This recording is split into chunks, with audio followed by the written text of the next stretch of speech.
Championship রিলিঙ্কুইশ করতে চলেছেন Roman Reigns. অর্থাৎ রোমান রেন্সকে আর আনডিসপিউটেড ডাব্লিউডাব্লিউই ইউনিভার্সাল চ্যাম্পিয়ন হিসেবে পাশাপাশি ডাব্লিউডাব্লিউই চ্যাম্পিয়নশিপটি নিজের কাছে ধরে রাখলেও তাকে শুধুমাত্র একটি টাইটেল রিলিঙ্কুইশ করতে হবে, আর সেই টাইটেলটি হচ্ছে ডাব্লিউডাব্লিউই এর ওয়ার্ল্ড টাইটেল।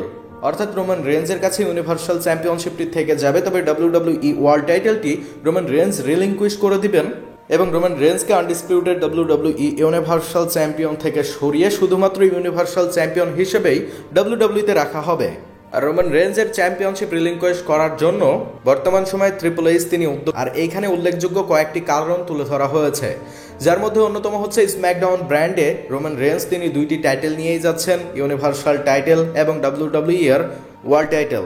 তবে মানডে নাইট র ব্র্যান্ডে অর্থাৎ ইউএসএ নেটওয়ার্কে কোনো ওয়ার্ল্ড টাইটেল যাচ্ছে না, এটা নিয়ে ইউএসএ নেটওয়ার্ক ডাব্লিউডাব্লিউকে জানিয়েছে। শুধু এই নয়, ডাব্লিউডাব্লিউ ম্যানেজমেন্ট আগামী বছরের 2023 সালের রেসেলমেনিয়া 39-এ দুইজন চ্যাম্পিয়নকে নিয়ে রেসেলমেনিয়া করতে চলেছেন। যেহেতু রেসেলমেনিয়া 2 রাত্রে হবে, প্রথম রাত্রে এক টাইটেল, দ্বিতীয় রাত্রে আরেক টাইটেল মেন ইভেন্ট করবে, এমন কিছু রিপোর্টসের অ্যাকর্ডিং আমরা জানতে পেরেছি।